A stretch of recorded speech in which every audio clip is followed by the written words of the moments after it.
Itulah anggota. Pertama hati, yang kedua mata, yang ketiga adalah telinga, menentukan kehidupan seseorang. Baiknya seseorang atau tidak baik ditentukan oleh tiga anggota. Paken, karena leboh anggotanya adalah prioritas untuk menghasilkan ilmu. Pertama hati. Hati kita nyonya paling kurang adalah tempat tampungan ilmu, ibarat daripada kulam. Kulamnya na yang ia dalam atra tapatho lagi kulah kita nyo tuis mayang ia atra tapatho ia palain tabuh kenan. Na yang kulam ia di dalam jihnya ken atra tapatho. Akan tetapi atra yang itu bit daripada bawahnya kulam, mata ia. Ianya adalah ibarat daripada ilmu, kulam ibarat daripada hati. Ilmu di dalam hati na yang tak usaha, ilmu di dalam hati na yang ada hadir. Kira-kira kita menggali kulam semakin dalam, mendekati dengan mata air, maka di dalam kulamnya akan dibit ia. Artinya kita berusaha untuk tazkiyah jiwa kita yang daripada sifat-sifat yang tercela, kemudian berpakaian dengan sifat-sifat yang terpuji. Semakin bersihnya hati, semakin makrifah kita terhadap Allah Subhanahu wa taala, dan tergantung makrifah itu manusia akan mendapatkan kenikmatan yang abadi. Menantit mata dengan takalan menghasilkan ilmu, gelinyung dengan tebak tadengang bisa menghasilkan ilmu. Mi dan ayah, abang-abang luntuan membantu. Getanya malamnya langsung takalan baca terjemahan ayat tersebut untuk bisa mengintrospeksi pribadi getanya masing-masing. Untuk kita cek puakah getanya malamnya punya tanda-tanda jahanam atau tidak. Kalau memang malamnya getanya bak diri getanya na tanda-tanda penduduk neraka jahanam, berazamlah untuk bertaubat. Semoga kita dikategorikan orang-orang yang bertaubat. Apabila kita sudah dikategorikan orang yang bertaubat, maka masuklah kita di dalam sebuah hadis Rasulullah sallallahu alaihi wasallam yang mengatakan at-taibu minad dambi kaman la dambala. Orang yang bertaubat daripada dosa sama seperti tidak pernah berdosa sama sekali. Yugolom takalan manusia-manusia model kiban. Pertama, nepegah li Allah Ta'ala mayoritas kebanyakan manusia di hati harung dunianya penduduk neraka jahanam. Sebahagian daripada yang maklum bahwa dunia ini adalah terdiri daripada dua bagian. Pertama lautan, yang kedua adalah daratan. Laut lebih luas daripada darat. Laut dua kali darat.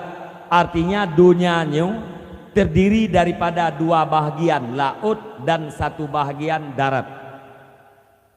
Di laut dihuni oleh bermacam-macam hewan dan tumbuhan yang menjadi anugerah terhadap katanya umat manusia.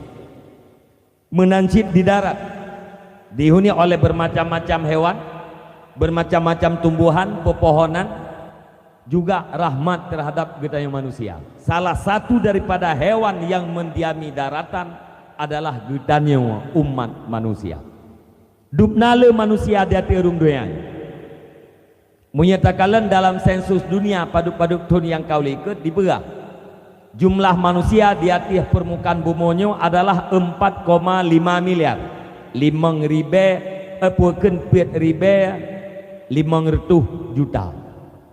Nyan jumlah manusia ban sigom dunia. 3.500 juta orang yang beriman, 5 juta orang kafir. Sepertiga manusia orang mukmin, 2/3 manusia adalah orang kafir. Menyuruhnya dupna manusia. Luntuan kalian bak sabo stiker yang ditipek bak punggung motor orang Jerman. Menyebahasa kitanya ditulis ada seorang manusia, dia tidak punya FB, dia tidak punya Twitter, dia tidak punya media-media massa, akan tetapi dia punya follower 1,8 miliar, 1.800 juta. Siapakah dia? Itulah Nabi Muhammad sallallahu alaihi wasallam. Itu menunjukkan bahwa orang beriman uronyo ban sigom dunia adalah 1.800 juta. Bila berbanding dengan hasil sensus dunia beberapa tahun yang silam, sama dengan 1.800 juta uronyo adalah seperleh daripada jumlah manusia di atas ruang dunia. 1,8 apabila dikalikan 3 berjumlah 5,4 miliar. Jumlah manusia di atas ruang dunia uronyo mi dan ayah abang-abang luntuan lebih kurang 5.400 juta. 1.800 juta orang yang beriman, yang lebih daripadanya adalah orang-orang kafir. Dan penduduk yang terbanyak di dunia ini adalah bangsa yang paling di atas ruang dunianya adalah orang Cina. Lebih kurang sekitar 1,5 miliar, 1.800 juta. Orang Cina yang hana KB yang pemerintah Cina hana dianjurkan kepada rakyatnya untuk tameng KB dan hana dibatasi angka kelahiran. Iyo mana belele hanlet kadu lam nanggrodro ke berangkat tebiat ku nanggro lain kajadikan sebagai nanggro. Maka takalan dunia Cina uronyo na di seluruh dunia. Untuk gedaya tak buktikan kebenaran firman Allah Subhanahu wa taala yang mengatakan kebanyakan manusia penduduk neraka jahanam, sama dengan dibuktikan oleh sensus dunia. 2/3 manusia orang kafir, 1/3 manusia orang yang beriman. Kafir dimati dalam keadaan kafir dipastikan asal neraka. Dalam ayat Nabi Allah Ta'ala, innal ladzina kafaru min ahlil kitabi wal musyrikina fi nari jahannam khalidina fiha ulaika hum syarrul bariyah. Orang kafirnya adalah penduduk yang kekal di dalam neraka jahanam, dan kafir itu adalah manusia terjahat di atas permukaan bumi ini. Itu kata ayat Allah Subhanahu wa Ta'ala. Orang kafir menjelang kematian ditamang di dalam iman, ditamang di dalam Islam, mati di dalam iman, dipastikan asal surga. Karena orang kafirnya wate tamang di dalam Islam nyan ubina dosa yang kau likut gleh ban bandung bersih seperti bayi dilahirkan oleh ibunya. Salah satu rahmat Allah Ta'ala kepada orang kafir yaitu nepe ampun masalaf, dosa-dosa yang telah terdahulu itu diampuni oleh Allah Subhanahu wa Ta'ala. Maka bila menjelang kematian kita di dalam Islam, materinya dipastikan asal surga. Orang beriman geudep taat, gemate dalam keadaan selamat iman, dipastikan asal surga. Orang beriman geudep maksiat, gemate selamat iman, singgah dalam neraka. Pada satu saat akan diangkat menjadi penduduk surga.